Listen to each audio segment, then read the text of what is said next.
September came, and with it, the time of Marinka's wedding. At the beginning of the summer, she moved out from her aunt and lived with her fiancé in his apartment in a new building on the very outskirts of the city. We visited her once. She invited us. We sat and drank tea. The conversation was about nothing. I kept silent more and more. Marinka screamed about the upcoming wedding, bragged about the groom, the apartment, fishing, and other household things. We knew it was over, but somehow we couldn't believe it ourselves, and Karina was very worried about the breakup. It seems to me that he is much stronger than me. Naturally, we were invited to the wedding. Karina was even a witness, despite the fact that a married witness is kind of nonsense. Karina agreed. She said that Marinka was parodying our wedding also in September. Now she is a witness for Kuma, but at our wedding it was the other way around. I didn't like the wedding. The newlyweds, to my surprise, spat on the guests, forcing all of us to stay outside for 3 hours. Despite a rather cold day, we were taken to all sorts of memorable places in the city and photographed to the point of stupefaction. I was just angry.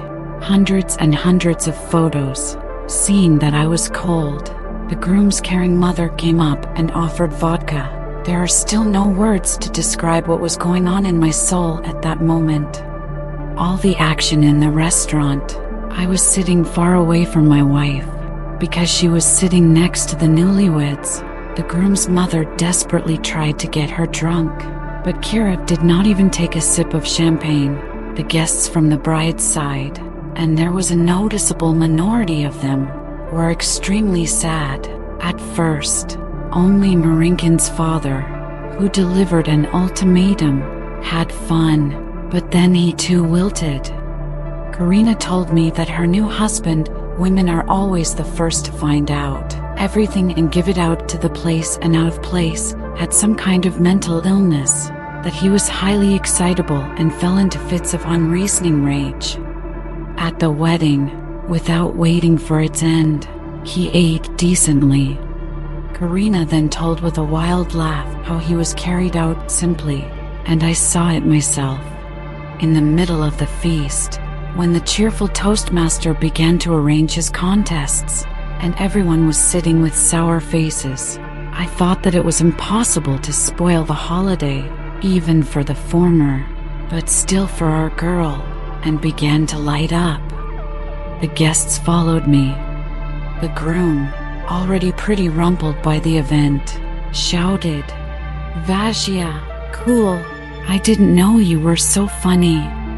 That was the best compliment. Marinaka is a depraved chick. Get on the internet and you'll see.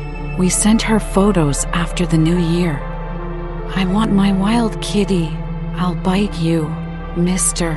Meow, pussy," she wrote to Marinka. "And how and where are you kissing me?" Vashia is already me to Marinka. "I want you, your girl Kira again." And I wrote this. "Hee, Marinaka, I love you and I want you." She sent it to her from my phone. Messed around. "I'm languishing and missing. I'm exhausted with desire. Your fragrant girl, Karina again. I suck a lollipop and dream of you, my sweet girl." It was all a thing of the past. Everything was falling apart. "Stop. For a moment. You're fine. Stop. Damn you." But the moment did not even think to obey me. "Yes, we are always together, and when you arrive, we will love you together too. Kolya was guilty last time. He's been punished. And who is poisoning your soul, me or Kolya?" It's boring to the point of stupefaction. Kolya seduces me with texts, but I don't give in. I am faithful to you, my love. I'm thrilled and confused, my love. I reciprocate your feelings and look forward to fulfilling your wishes. Your faithful girl.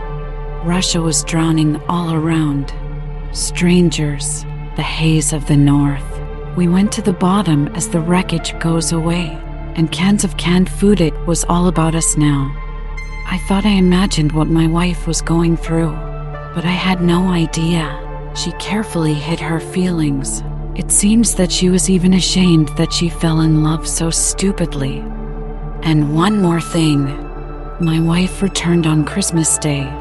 It's like the sun turned around, all ruddy from the face.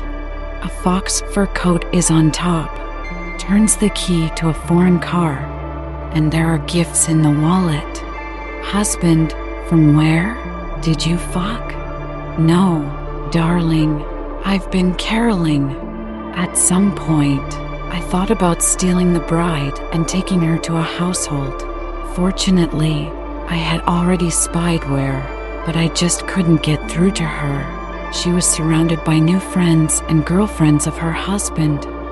We danced one dance with her at the end, when everyone had calmed down, but she seemed detached. Karina took her to the toilet and there, it seems, she felt a little.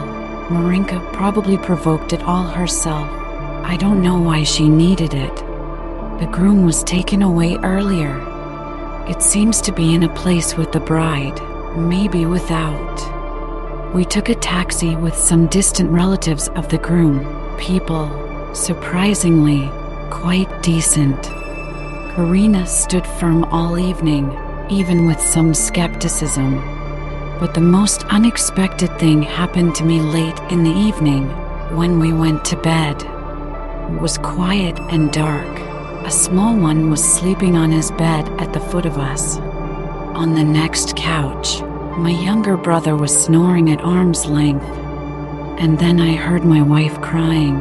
I woke up, hugged her, and then Kira started having a fit of hysteria.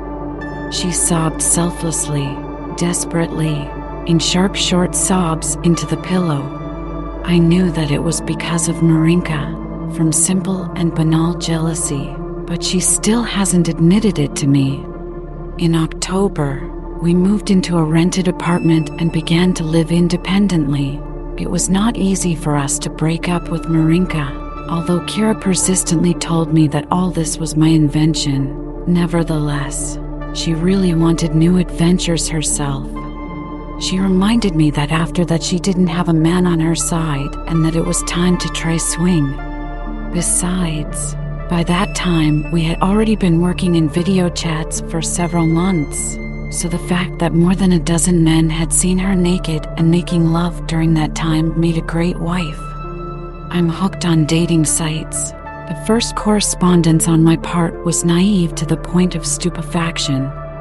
I was still a very trusting person at that time, and I couldn't imagine that, for example, that you could make an appointment and then not come to it and disappear without a trace.